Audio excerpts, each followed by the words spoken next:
Right, today we've got, this is, by the way, just to let you know, this is the sister business of Staffordshire Plates.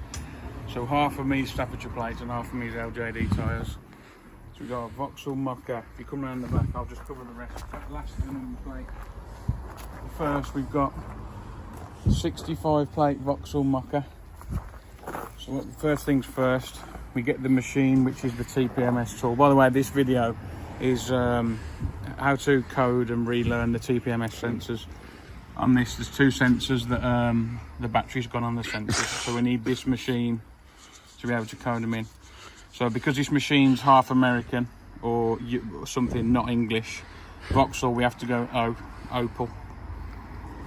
And we've got, so it's European? Yeah. Whatever. So I don't think the Yanks have Opals. We've got all these Astras, Corsas, Insignias, Marivas, Mokka X Mokka. This is just a Mokka. So we'll go Mokka. And then it's a 65 plate, so it's 2012 to 2016. And now we'll go into the van and code the new sensor in. The only thing is with these sensors that we've got, the customer supplied these sensors himself, so they're not made for this machine. But what we'll be able to do is fit the sensors into the wheels, and then once they're in the wheels, we'll be able to go around, read from the passenger front, driver's front, driver's rear, and then rear passenger, and then plug it in with an OBD reader and overwrite the codes in the car, so the car will read the right sensors. So yeah, we'll see you back in the van. So just taking the tyre off now to get to the valve. Yeah, what I was going to say, point it up here. No, like to me.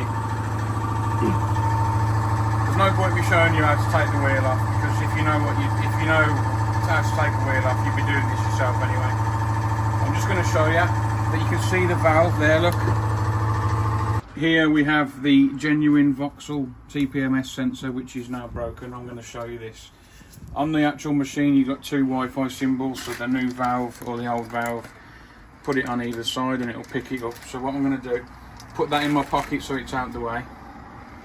Don't forget we've got the Mokka already selected. Diagnose sensor. And it's going to come up with error or no sensor found. So all I'll do then is just run it again quickly, just in case, move it around slowly.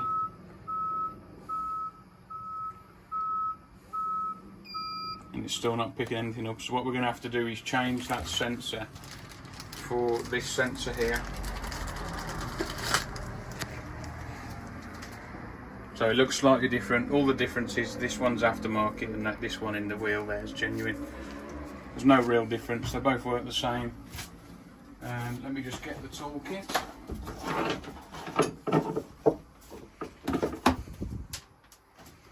So as you can see here, we've got the toolkit, we've got the certificate of calibration for the torque wrench in there. All different size Torx bits, 11 and 12 mil socket, little torque wrench, little T-bone. Now, I don't know what this is for. If anyone can tell me, then brilliant, but for me, I haven't got a clue. So we find the right size for the bottom of the nut, which in this case is this one here, which is a T10. Push that down a bit, so we've got a bit more room. Make sure we've got this on undoing. Lefty tighty, righty loosey. Something like that. Lefty loosey, righty tighty.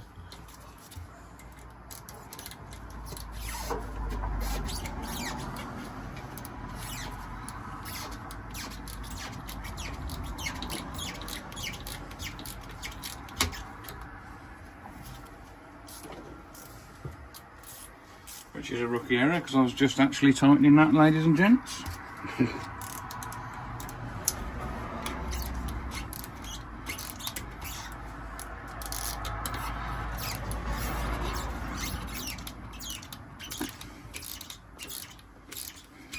Roy on the camera skills there.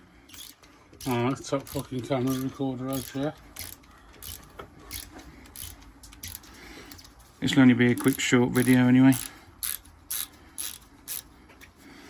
Now we've got that to a stage where we don't actually need the torque wrench to be undoing that.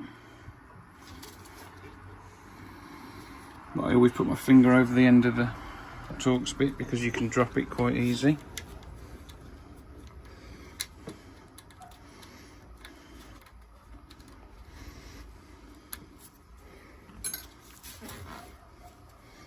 So there we have. Oh, That just fell in the tyre. yeah. Right. So what we're gonna have to do now.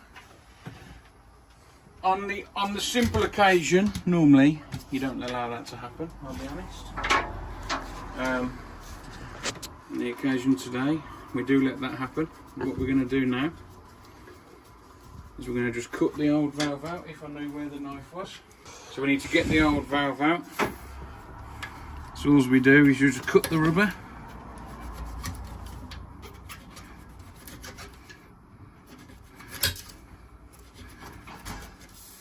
And that should then just pull straight out.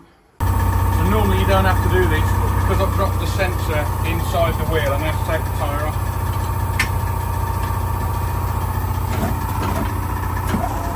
The bit you get the tyre off. I assumed in an accident. I mean, to be fair, we don't actually need to take the whole tyre off, just take the first bit off.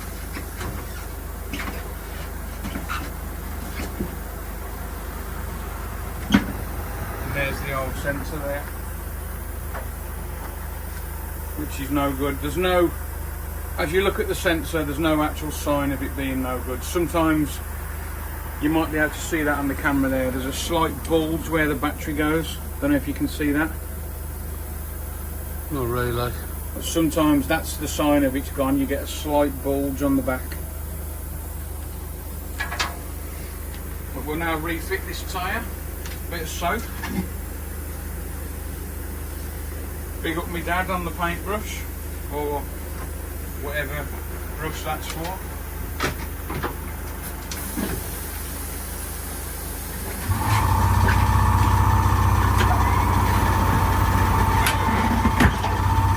Now we've got the tyre refitted, we've just got to get the new valve in.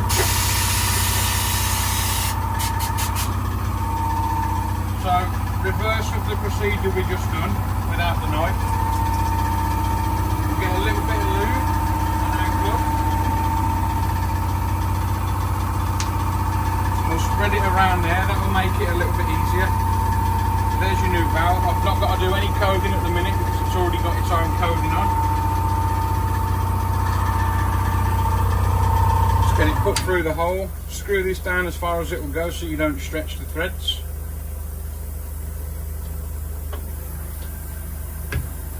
And pull it into place there. So it probably comes a little bit closer. You'll see when it's fully in, because you move it and the actual rubber will stay still, but the bottom of the valve will be able to move. So there's one. Also, always remember, you tyre fitters, when you get a sensor in a wheel, always be careful when removing a tyre or refitting a tyre. Because them things do not come cheap.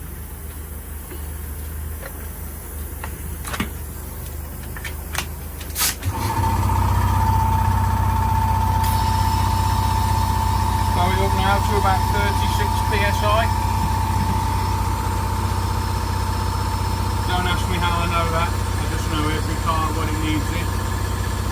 So if you've got a different car and you're watching this and you want to know what pound of pressure goes in it, drop a comment and I'll reply and let you know.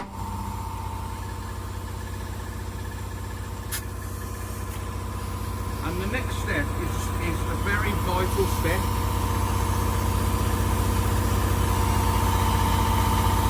The next step is a very vital step. Well, what is this vital step? You are? What is this vital step? The vital step is, every time you take a tyre off the wheel, it's then not been balanced properly.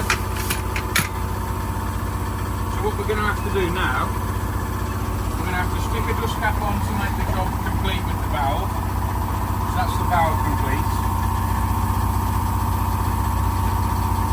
But then we're going to have to take it off the tyre machine and move the wheel onto the wheel balancer, because we've had the tyre completely off. So now the balance will be off as well. Sorry for getting my fingers in the camera there. So now we have to input the measurements into the balancing machine. So this wheel is 7 inches wide. The diameter is 18 inches, and you can't see from down there. There's no point me taking the camera off for it, but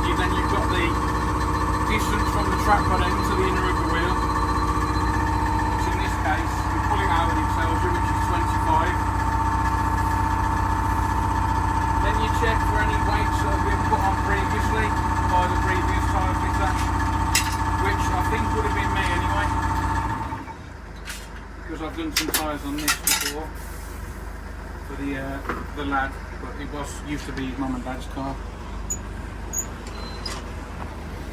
So you input the measurements. This is a hand spin balancer, so it's obviously powered by hand. So spin it round. And then it tells you where you need to put the weights. So this wheel needs 25 grams of weights. Let me show you what that looks like. You have a strip and it's 60 gram. It goes 510, 510, 510, 510. That's 60 gram in total. And we want 25 grams. So all I do, 10, 20, 5, 25 grams. Find where we need to put it when we get the beep and the red light on the machine.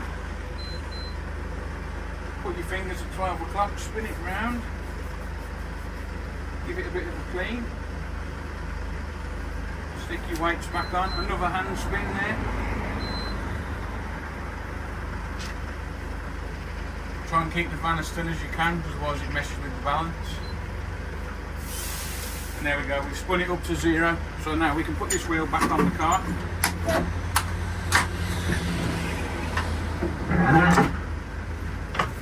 Which we will do so now.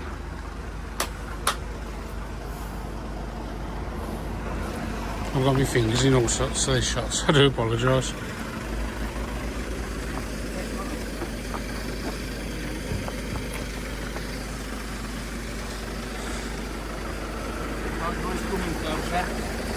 I'm going to get this wheel back on quickly.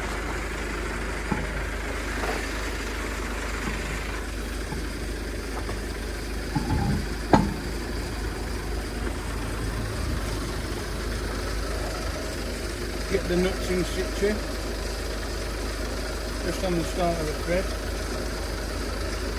Decent tyre fitters always start the wheel nuts a couple of turns first. You know why we do that, Roy? To hold the wheel in place. Not just that. So you don't slip. Make sure it's centred. No. We do that because if you go in straight away with the gun, it's got that much power. If it starts to cross thread, you've got it. If it starts to cross thread, you've had it. It'll be too late. We don't do them too tight, and by the way, this isn't just for the camera. The torque wrench comes out everywhere on the touch. I promise.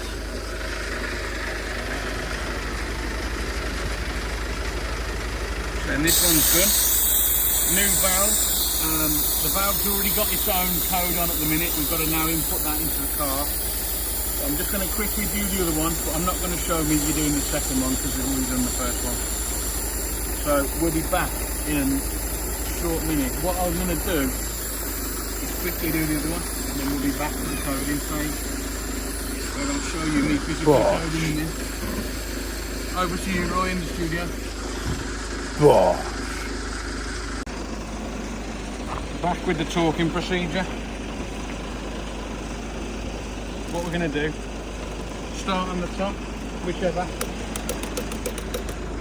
Give it a couple of clicks each way so you can see. So we started there, and now we're going there. So we started at the top left of the 50p, and now we're going to the bottom right. And then bottom left, top right, and then finish with the locking wheel nuts.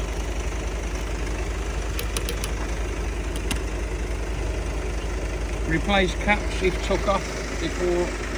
2 new valves fitted to the front of the Mokka. So we're now going Opel, brackets Vauxhall, down to Mokka, 2012 to 2016, OBD2, and we're going to start at the left front, which is the left passenger side front.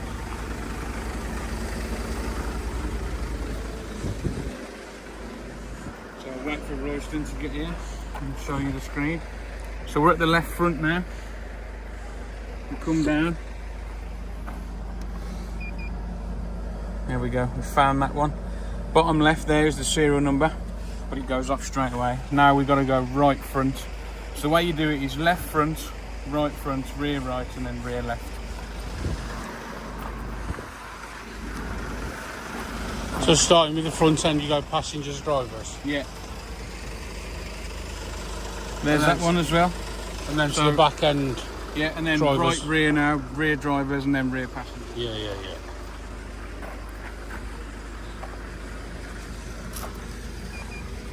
There's that one as well. Serial number bottom left. Left rear. Last one.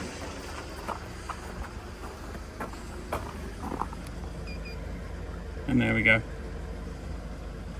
And if there is a spare, sometimes they do have the TPMS sensors in as well. I'm not 100% sure, but I don't think there is. No spare in there. So we skipped the spare wheel stage. But just give me 2 seconds. I'm just going to pull out the cable now.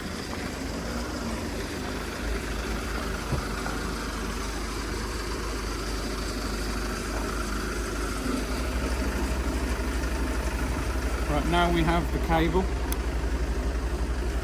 TPMS OBD2 interface to match with the eye sensor machine. So all we need to do now is find where we put the... Locate the OBD port. Which is on this model, it's just down here, but all cars are different. So we plug that in. I think we're going to need to put the ignition on.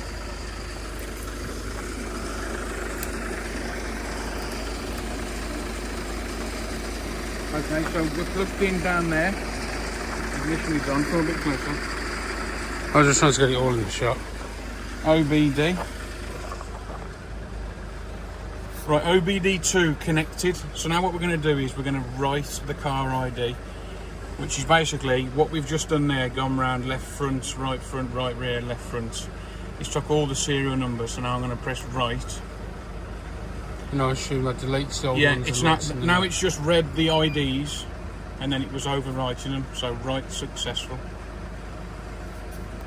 So then what I'll do then is come back out, go back in, delete TPMS data, no. And I'll just go through them all to the OBD and then I will do it again.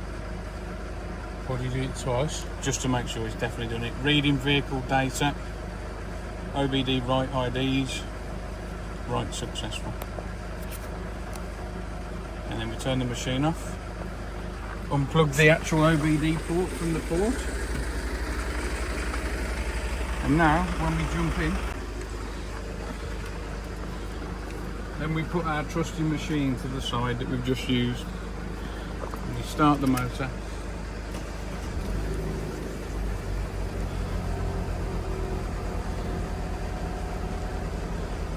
And there we go. It wasn't reading before, we didn't get a video of it, but I can promise you the 2 front ones were just reading a flat line. Now we've got front left 37, front right 38, rear right 42, rear left 41, which is roughly what there should be on this anyway. So I'm going to wrap it up there. Yeah. Come to you, Beth. We're going to wrap it up there. I'm assuming when I start talking you're going to start moving the camera and that, but now you're just leaving it facing the clocks, bro. What's the score there? Yeah, because I was trying to show the people what you've done, like what you're looking for to show that the problem's... rather than you just going, yeah, it's done and it's not. Yeah, nah, but I'll get out now and we'll have the camera on both of us. Yeah, little outro and that, you don't know. Hang on, I'm just going to do a little Q&A on you. You can add this one to the end. So we're done now, yeah? Yeah, that's it, all done. Sweet. So now the machine can go back away, ready for another day. yeah. So what was you doing when you was just sitting in the car, just making sure that it was all being read? Yeah, so obviously you don't want any troubles. You don't want the customer ringing you saying you fitted these valves and they're not reading. So whenever you do something, especially when you're working with the ECU and overwriting it, you need to double check that everything's working. So quick summary, we got here, checked checked all 4 valves. The rears were reading, the fronts weren't. So the customer had supplied 2 new valves for the front, so we changed the 2 valves on the fronts and then we coded them in, as you saw us do. We jumped in and double checked, and now the car's reading all 4 of the valves. So now it will pass an MOT. I'm not sure if it's got an MOT coming up, but I don't know if you know, the law did change. If you've got a car with TPMS, which means Tyre Pressure Monitoring System, for you people out there, If you've got that and the lights on the dashboard, whether it's orange or red for danger, stop, it'll fail your MOT. So you need to get, if you've got the TPMS light on your dashboard and you've got an MOT coming up, you need to get it sorted, because otherwise you're going to fail. And it could be something as silly as that you're going to fail on, and your car will fly for everything else, and then you potentially have to keep the car off the road for a couple of days while you sort it out.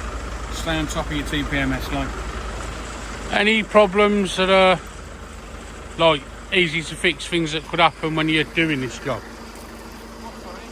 Is there any like little problems that might come up when you're doing this job? Yeah. Insert here. I always put my finger over the end of the Torx bit because you can drop it quite easy. So there we have. Oh, that just fell in the tyre. Yeah. Right. So what we're gonna have to do now? Drop in the valve into the tyre. Anything else? Yeah, sometimes you'll get. Sometimes you'll get the valves that don't read. So when I've coded all four in, because you've then overwrit it with the same ID that the valve already had before on the rear, the two rear wouldn't change. You need to like let air in or let air out for it to re-register that there's air into it, because otherwise it thinks it's flat because the valve's not been messed with, if that makes sense. But yeah, apart from that, there's a couple of cars that I'm not sure how to code the valves in on. And one of them is a Tesla. I don't even think aftermarket valves would work on a Tesla. I think it's got to be genuine valves. All the valves I supply are aftermarket. Them ones I've just fitted, again aftermarket. Genuine valves, you can't really.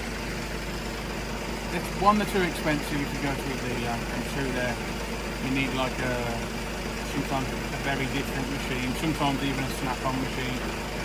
You know, they probably start at £5,000 plus the VAT just for the machine.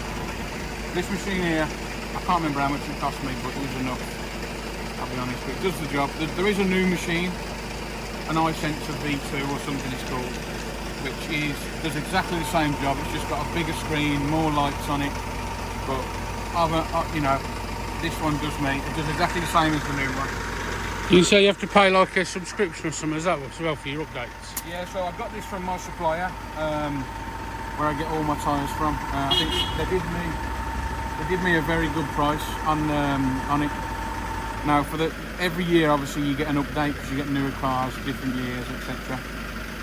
Because I spend so much money with them, like not to boast, because I spend so much money with them, they now just email me the file and I've got the stuff on my computer, plug it in. I just apply the update yourself. Plug it in via USB on the bottom of there. Yeah. And also, I don't think you'd believe this, you also have to update this as well. Okay. Because obviously if you plug it in a car that's not registered, it just won't pull. Oh, you need some like kind of driver update or something. Yeah. So every year you get an update on there, which I think is probably normally about 180 quid, something like that. Oh, really? But I get sent it for free, just put it on. You can only use it once anyway, so yeah. So on here you've got all sorts of cars, even American stuff. It's crazy. Cars that would probably never even touch England. But it's there because it's probably sold all across the world, not just England. So just about wraps up today. Yeah. A nice little one. As the man said, keep on top of your TPMS sensors. You don't want to be failing an MOT just on that. Pretty silly, really. Worse, and the reason why I say keep on top of your TPMS sensors, there's nothing worse. I've not got anything with TPMS in. I've got a Land Rover Discovery on the drive. Golf R32, Sprinter, nothing that I've got's got TPMS in. You will know exactly what I'm saying if you've got TPMS in your car. You jump in the car, put the key in, turn the ignition on. Bing! Check tyre pressures. Stop at the traffic lights, pull off. Bing! And check tyre pressures. Just get it sorted. Simple. And on that one, catch you in the next one. Don't forget to like, share, subscribe, all that lovely stuff. Big boom.